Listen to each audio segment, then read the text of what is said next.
ആദിത്യൻ തന്റെ നോട്ടം ആവണിയുടെ നേരെ മാറ്റി. അവന് സംസാരിക്കാനുള്ള ധൈര്യമുണ്ടായിരുന്നില്ല. ഗീത കുറച്ചു സമയം ഒന്ന് ആലോചിച്ച് നിന്ന ശേഷം പിന്നെ പറഞ്ഞു, മോളെ, എന്റെ കയ്യിൽ കുറച്ച് പണമുണ്ട്. അത് വെച്ച് നമുക്ക് എന്തെങ്കിലും വില കുറഞ്ഞ നെക്ലേസ് കിട്ടുമെന്ന് നോക്കാം. ശരിയമ്മേ, ഇന്നത്തെ കാലത്ത് നല്ല ക്ലാസി ഡിസൈനുള്ള സിമ്പിൾ നെക്ലേസുകൾ ഒരുപാടുണ്ട്. അതെല്ലാം വേദികയ്ക്ക് ഡെയിലി യൂസിന് പറ്റും. ആദിത്യ, കാറെടുക്ക, നമുക്കിപ്പോൾ തന്നെ പോവാം. കുറച്ച് സമയത്തിനകം അവരെല്ലാം അവിടുത്തെ ഒരു പഴയ മാർക്കറ്റിലേക്കെത്തി. അവിടുത്തെ ഒരു വലിയ ജ്വല്ലറി ഷോപ്പിന്റെ മുമ്പിൽ ആദിത്യൻ കാർ നിർത്തി. തിരുവനന്തപുരത്തെ ഏറ്റവും പ്രശസ്തമായ ജ്വല്ലറികളിൽ ഒന്നായ അവിടേക്ക് ഒരുപാട് പേർ അവരുടെ വെഡ്ഡിംഗ് ഷോപ്പിങ്ങിന് വേണ്ടി വരാറുണ്ട്. അത്രയും വലിയ ഷോപ്പ് പുറത്തുനിന്ന് കണ്ടപ്പോൾ തന്നെ ആവണിക്ക് തല കറങ്ങുന്നത് പോലെ തോന്നി. അവരുടെ കയ്യിലുള്ള ബജറ്റിനെ കുറിച്ചാണ് അവൾ അപ്പോൾ ഓർത്തത്. എന്തായാലും അകത്ത് കയറി നോക്കാമെന്ന് അവൾ തീരുമാനിച്ചു. അവരെല്ലാവരും അകത്തേക്ക് നടന്നു. ഷോപ്പിനകത്തെത്തിയതും കഴുത്തിലും കയ്യിലുമൊക്കെ ഒരുപാട് സ്വർണം ധരിച്ച ഒരു മനുഷ്യൻ അവരുടെ നേരെ ചിരിച്ചുകൊണ്ട് നടന്നു വന്നു. അയാളെ കണ്ടാൽ തന്നെ ആ ഷോപ്പിന്റെ ഓണറാണെന്ന് വ്യക്തമായിരുന്നു. അയാൾ ചിരിയോട് തന്നെ അവരെ സ്വാഗതം ചെയ്തു. Welcome, welcome. പറയൂ, നിങ്ങൾക്ക് എന്താണ് വേണ്ടത്? ആവണി അയാളോട് പറഞ്ഞു. താങ്ക് യു, ഞങ്ങൾക്ക് നല്ല നെക്ലേസ് സെറ്റാണ് വേണ്ടത്. ഓക്കെ, അകത്തേക്ക് വരൂ, ഇവിടെ ഒരുപാട് ഡിസൈൻസ് ഉണ്ട്. അവർ അകത്തേക്ക് നടന്നപ്പോൾ അവിടുത്തെ സ്റ്റാഫ് അവർക്ക് ഒരുപാട് വില കൂടിയ നെക്ലേസുകൾ ഒന്നിനു പിറകെ ഒന്നായി കാണിച്ചു. ഓരോ നെക്ലേസും കാണുമ്പോൾ ആവണി വേഗം അതിന്റെ വിലയിലേക്കാണ് നോക്കിയത്. അതെല്ലാം അവളുടെ ബജറ്റിനും അപ്പുറത്തുള്ളതായിരുന്നു. ആവണിയുടെ മുഖഭാവം കണ്ടപ്പോൾ ആദിത്യനും കാര്യം മനസ്സിലായി. ഒരുപാട് നെക്ലേസുകൾ കാണിച്ചിട്ടും ആവണിക്ക് ഒന്നും ഇഷ്ടമായില്ല. അവസാനം ഷോപ്പ് ഓണർക്കും അവിടെ നിന്ന സ്റ്റാഫിനും ചെറുതായി അസ്വസ്ഥത തോന്നാൻ തുടങ്ങി. ആവണിയും ആദിത്യനും ഇടയ്ക്കിടെ പരസ്പരം നോക്കി കണ്ണുകൊണ്ട് എന്തൊക്കെയോ പറയുന്നത് കണ്ടപ്പോൾ അവർ ഫ്രോഡാണോ എന്നുവരെ അവിടെയുള്ളവർക്ക് സംശയം തോന്നി. ചില കള്ളന്മാർ വളരെ പണക്കാരെ പോലെ അവിടേക്ക് വന്ന് ഓരോന്നും നോക്കിയിട്ട് മെല്ലെ മോഷ്ടിച്ച് മുങ്ങാറുണ്ട്. അതുപോലെയാണ് ഇവരെ കണ്ടപ്പോൾ ഓണർക്ക് തോന്നിയത്. അയാൾ വേഗം തന്നെ പുറത്തു നിൽക്കുന്ന സെക്യൂരിറ്റിയെ ആംഗ്യം കാണിച്ചു വിളിച്ചു. അയാൾ വേഗം അകത്തേക്ക് വന്നു. ആവണിയെയും കൂട്ടരെയും നോക്കിക്കൊണ്ടു നിന്നു. അത് കണ്ടപ്പോൾ എല്ലാവർക്കും പരിഭ്രമമായി.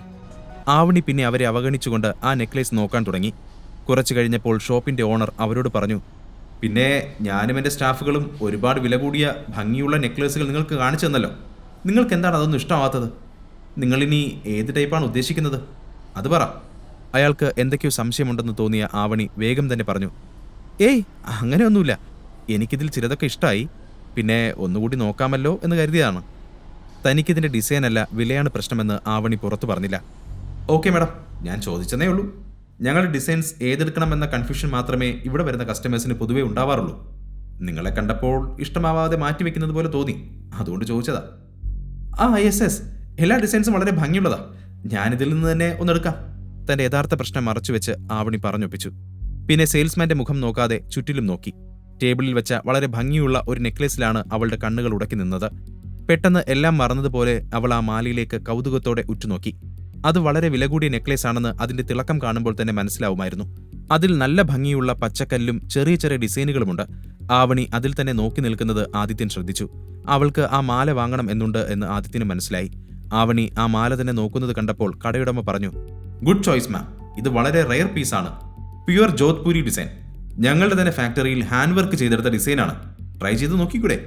അയാൾ അത് ടേബിളിൽ നിന്നും എടുത്ത് ആവണിക്ക് നേരെ നീട്ടി. എന്നാൽ അവൾ വേഗം അത് നിരസിച്ചു. ഏയ് വേണ്ട വേണ്ട, ഇത്രയും എക്സ്പെൻസീവ് ആയത് നോക്കുന്നില്ല. ഞങ്ങളുടെ ബജറ്റ് 50,000 മാത്രമാണ്. 50,000 എന്ന് കേട്ടതും ആ കടയുടമയുടെ മുഖം മാറി. അയാൾ പുച്ഛത്തോടെ അവരെ നോക്കിക്കൊണ്ട് ടേബിളിൽ വെച്ചിരുന്ന ആ മാലകളെല്ലാം സ്റ്റാഫിനോട് എടുത്തു മാറ്റാൻ പറഞ്ഞു. ചുറ്റും നിന്ന സെയിൽസ്മാൻമാരും സെക്യൂരിറ്റിയും എല്ലാം അവരുടെ ബോസിനെ നോക്കി. ആവണി അത്ഭുതത്തോടെ അയാളോട് ചോദിച്ചു, നിങ്ങൾ എന്താണ് ഇതെല്ലാം എടുത്തു മാറ്റുന്നത്? എന്തുപറ്റി? എന്നാ പിന്നെ 50,000-ന് ഞാനിതെല്ലാം നിങ്ങൾക്ക് പാക്ക് ചെയ്ത് തന്നേക്കാം. ബജറ്റ് ഇല്ലെങ്കിൽ അത് ആദ്യം തന്നെ പറയണമായിരുന്നു. വെറുതെ ഞങ്ങളുടെ എല്ലാം സമയം കളയാൻ. എനിക്ക് കണ്ടപ്പോഴേ സംശയം തോന്നിയതാ. അയാളുടെ ദേഷ്യം കണ്ടപ്പോൾ ആവണിക്ക് ആകെ വല്ലായ്മ തോന്നി. അല്ല, അങ്ങനെയല്ല, ഞങ്ങൾ നെക്ലസ് എന്തായാലും വാങ്ങുന്നുണ്ട്. ഞങ്ങൾക്ക് കുറച്ചുകൂടെ വില കുറഞ്ഞത് മതി. അവൾ ആകെ ഇടറിയ സ്വരത്തിൽ പറഞ്ഞു. ഓഹോ, എനിക്ക് നിങ്ങളെ ആദ്യം കണ്ടപ്പോൾ തന്നെ സംശയം തോന്നിയിരുന്നു. ഇത്രയും വില കൂടിയതൊന്നും വാങ്ങാൻ പറ്റുന്നില്ലെങ്കിൽ അത് ആദ്യമേ പറയണമായിരുന്നു. ഞങ്ങൾ വെറുതെ ഇതെല്ലാം പുറത്തെടുക്കേണ്ടി വന്നില്ലേ? നിങ്ങൾ എവിടെ നിന്നാണ് വരുന്നതെന്ന് എനിക്കറിയില്ല. എന്തായാലും ഇതുപോലുള്ള കടയിൽ നിന്നൊക്കെ നിങ്ങൾ എന്ത് വാങ്ങാനാണ്?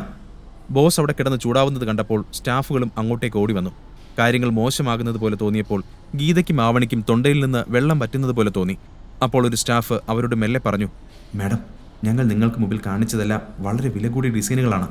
നിങ്ങളാണെങ്കിൽ എല്ലാം നോക്കുന്നുമുണ്ട്. നിങ്ങളുടെ ബജറ്റ് ആദ്യം തന്നെ പറഞ്ഞിരുന്നെങ്കിൽ ഞങ്ങൾ ഇതൊന്നും പുറത്തെടുക്കില്ലായിരുന്നു. അതാണ് ബോസ് ഉദ്ദേശിച്ചത്. അത് കേട്ടപ്പോൾ ഗീതയ്ക്ക് ദേഷ്യം വന്നു. ഇതിലിപ്പോൾ ഞങ്ങൾ എന്ത് ചെയ്തെന്നാ? നിങ്ങളല്ലേ ഞങ്ങൾ വന്നപ്പോൾ തന്നെ ഇതൊക്കെ കാണിച്ചത്. എന്നിട്ട് വെറുതെ ഞങ്ങളോട് ചൂടാവുക? ഇങ്ങനെയാണോ നിങ്ങളിവിടെ വരുന്ന കസ്റ്റമേഴ്സിനോട് പെരുമാറുക? ഗീതയുടെ പെരുമാറ്റം ആ കടയുടമയ്ക്ക് ഒട്ടും ഇഷ്ടമായില്ല. നിങ്ങൾ കയറി വന്നപ്പോൾ തന്നെ കയ്യിലൊന്നും ഇല്ലാത്തവരാണെന്ന് എനിക്ക് തോന്നിയതാ. പിന്നെ മിണ്ടാതെല്ലാം നോക്കുന്നത് കണ്ടപ്പോൾ ഞാനൊന്നും പറഞ്ഞില്ല എന്നേ ഉള്ളൂ. മതി, വന്നപ്പോൾ മുതൽ ഞങ്ങളെ അപമാനിക്കുകയാണ്. മര്യാദയ്ക്ക് സംസാരിക്കണം. ഗീത പിന്നെയും അങ്ങോട്ട് പലതും പറയാൻ തുടങ്ങി. അവസാനം അയാൾ തന്റെ സ്റ്റാഫിനെ നോക്കി പറഞ്ഞു, രാജു, ഇപ്പൊ തന്നെ പോലീസിനെ വിളിക്കേ. ഇവർ എന്റെ ഷോപ്പിൽ വന്ന് എന്നെ ഭീഷണിപ്പെടുത്തുകയാണ്. കാര്യങ്ങൾ കൈവിട്ടു പോവുകയാണെന്ന് മനസ്സിലായപ്പോൾ ആവണിക്ക് കൈയും കാലും കുഴയുന്നത് പോലെ തോന്നി. തന്റെ മുമ്പിലുള്ളവർ തങ്ങൾ പറയുന്നതൊന്നും കേൾക്കാൻ തയ്യാറാവുന്നില്ല. അവസാനം അവൾ ആദിത്യനോട് പതിയെ പറഞ്ഞു, ആദിത്യ, മതി, നമുക്ക് വേറെ എവിടെയെങ്കിലും പോകാം. അത് കേട്ട അവിടെ തൊട്ടടുത്ത് നിന്ന ഒരു സെയിൽസ്മാൻ പരിഹാസത്തോടെ പറഞ്ഞു, മാഡം, വേറെ എവിടെയെങ്കിലും കൂടെ കയറി അവരുടെ സമയം കൂടെ പാഴാക്കണോ? അപ്പോൾ മറ്റൊരു സെയിൽസ്മാൻ അപ്പുറത്തു നിന്നും അങ്ങോട്ടേക്ക് വന്നു. അവരെ അടിമുടി നോക്കിക്കൊണ്ട് പറഞ്ഞു, ആഹാ, നിങ്ങളാണോ? ബോസ്, ഇവരെ എനിക്കറിയാം. ഇന്നലെ നമ്മുടെ ആ മാർക്കറ്റിന്റെ അവിടെയുള്ള പുരാവസ്തു സ്റ്റോറിൽ ഇവരുണ്ടായിരുന്നു. ഇവർ വെറുതെ സമയം കളയാൻ വേണ്ടി സ്റ്റോറിൽ കയറി വലിയ വിലയുള്ള ഒരു പ്രതിമ പൊട്ടിച്ചു. അവസാനം അതിനുള്ള പണം ചോദിച്ചപ്പോൾ അവരുടെ കയ്യിലില്ല. ഞാൻ അവിടെ നിന്ന് പോരുമ്പോഴും ഇവർ പണം കൊടുത്തിട്ടില്ലായിരുന്നു. പിന്നെ അവിടെ നിന്ന് ഓടിപ്പോയോ ആവോ. എന്തായാലും ഇവരെ പോലുള്ളവർ മതിയല്ലോ ഒരു ഷോപ്പിന്റെ സമയം കളയാൻ. അപ്പോൾ മറ്റൊരാളും അതിനോട് ചേർന്നു, ഓഹോ, അതിവരായിരുന്നോ? ഇപ്പോൾ എനിക്ക് മനസ്സിലായി. ഇവരൊന്നും ഇവന്റെ ഭാര്യയ്ക്ക് വേണ്ടി ഒന്നും വാങ്ങിക്കൊടുക്കാൻ പറ്റില്ല. അതുകൊണ്ട് വില കൂടിയ നെക്ലേസ് മോഷ്ടിക്കാൻ വേണ്ടി വന്നിരിക്കുകയാവും. അയാൾ ആദിത്യനെ നോക്കുന്നുണ്ടായിരുന്നു. അവന് നല്ല ദേഷ്യം തോന്നി. ഹേയ് മിസ്റ്റർ, എന്താണിത്? നിങ്ങൾ ഇങ്ങനെയാണോ നിങ്ങളുടെ കസ്റ്റമേഴ്സിനോട് പെരുമാറുന്നത്? അല്ല, ഇത്രയൊക്കെ ചർച്ച ചെയ്യാൻ മാത്രം ഇവിടെ ഇപ്പോൾ എന്താ ഉണ്ടായേ? എനിക്കിത് വാങ്ങാൻ പറ്റുമോ ഇല്ലയോ എന്ന് നിങ്ങൾക്ക് എങ്ങനെ അറിയാം? അത് കേട്ടതും അവിടെ നിന്ന് എല്ലാവരും ഒന്ന് ഞെട്ടി. അതുവരെ മിണ്ടാതെ മാറി നിന്ന അവൻ അങ്ങനെ പറയുമെന്ന് ആരും പ്രതീക്ഷിച്ചില്ല. ആവണിയുടെ ഹൃദയം കൂടുതൽ മിടിക്കാൻ തുടങ്ങി. കടയുടമ പുച്ഛത്തോടെ ആദിത്യനെ നോക്കി പറഞ്ഞു, ഈ നെക്ലേസിന്റെ വില നിങ്ങൾക്കറിയോ? 12 ലക്ഷം രൂപ. നിന്ന് വാചകം അടിക്കാതെ തന്നെ കൊണ്ട് പറ്റുമെന്നുണ്ടെങ്കിൽ ഇപ്പൊ തന്നെ പണം താ, ഞാൻ നെക്ലേസ് തന്നേക്കാം. അപ്പോഴേ നിങ്ങൾ ഞങ്ങളുടെ കസ്റ്റമേഴ്സ് ആവുള്ളൂ. അവിടെ വന്ന മറ്റു കസ്റ്റമേഴ്സും ആദിത്യനെയും ആവണിയും നോക്കി നിൽക്കുകയായിരുന്നു. ആദിത്യൻ വിചാരിച്ചാൽ ഈ കട മുഴുവനായി ആവണിക്ക് വേണ്ടി വാങ്ങാൻ പറ്റും. പക്ഷേ ഇപ്പോൾ അവന് അവന്റെ ഐഡന്റിറ്റി വെളിപ്പെടുത്താൻ പറ്റില്ലായിരുന്നു. അവനൊന്നും മിണ്ടാതെ നിന്നു. അത് കണ്ടപ്പോൾ ഗീതയ്ക്ക് കൂടുതൽ ദേഷ്യം തോന്നി. എല്ലാവരും ചോദ്യം ചെയ്യുന്ന കണ്ണുകളോടെ നോക്കി നിൽക്കുന്നത് കണ്ടപ്പോൾ ആവണി കടയുടമയുടെ നേരെ നോക്കി നിറകണ്ണുകളോടെ കൈകൂപ്പി. കണ്ണീർ നിലത്ത് വീഴുന്നതിന് മുമ്പായി അവൾ പറഞ്ഞൊപ്പിച്ചു, ചേട്ടാ, തെറ്റ് ഞങ്ങളുടെ ഭാഗത്ത് തന്നെയാ. ഞങ്ങളുടെ ബജറ്റ് എത്രയാണെന്ന് ഞങ്ങൾ ആദ്യം തന്നെ പറയണമായിരുന്നു. നിങ്ങളുടെ അടുത്ത് 50,000 നെക്ലേസ് ഇല്ലെങ്കിൽ കുഴപ്പമില്ല, ഞങ്ങൾ പൊയ്ക്കോളാം. ആ, അങ്ങനെ വഴിക്ക് വാ. കയ്യിലെ പൈസക്കനുസരിച്ച് വേണം പെരുമാറാൻ. ഇതുപോലെ മര്യാദയ്ക്ക് സംസാരിച്ചാൽ ഒരു പ്രശ്നവുമില്ല. ഞങ്ങളുടെ അടുത്ത് എല്ലാ ബജറ്റിലുമുള്ള ജ്വല്ലറി ഉണ്ട്. നിങ്ങൾ ആദ്യം പറയണമായിരുന്നു, എന്നാലേ ഞങ്ങൾ അറിയൂ. അതാണ് ഞാൻ ഉദ്ദേശിച്ചത്. അത് പറയുമ്പോഴും അയാൾ ആദിത്യനെ ദേഷ്യത്തോടെ നോക്കുന്നുണ്ടായിരുന്നു. ശേഷം അയാൾ അവിടെ നിന്ന് സെയിൽസ്മാനോട് ആ റേഞ്ചിലുള്ള നെക്ലേസ് കാണിക്കാൻ പറഞ്ഞു. ആവണി വേഗം തന്നെ അതെല്ലാം നോക്കി അതിൽ നിന്ന് 60,000 രൂപ വില വരുന്ന ഒരു സിമ്പിൾ നെക്ലേസ് സെലക്ട് ചെയ്തു. ആവണി അവരോട് അത് പാക്ക് ചെയ്യാൻ പറഞ്ഞതിന് ശേഷം ഗീതയെ നോക്കി, അമ്മേ, ഇനി അവർക്ക് ക്യാഷ് കൊടുക്ക്. എല്ലാം ഈ ചെറുക്കം കാരണം ഉണ്ടായതാ. ഒന്നും ആലോചിക്കാതെ ഇത്രയും വലിയൊരു ഷോപ്പിലേക്ക് നമ്മളെ കൊണ്ടുവന്നത് ഇവനല്ലേ? ഇവന്റെ ഭാവം കണ്ട ഇവന്റെ കയ്യിൽ മുഴുവൻ ക്യാഷ് ആണെന്ന് തോന്നും.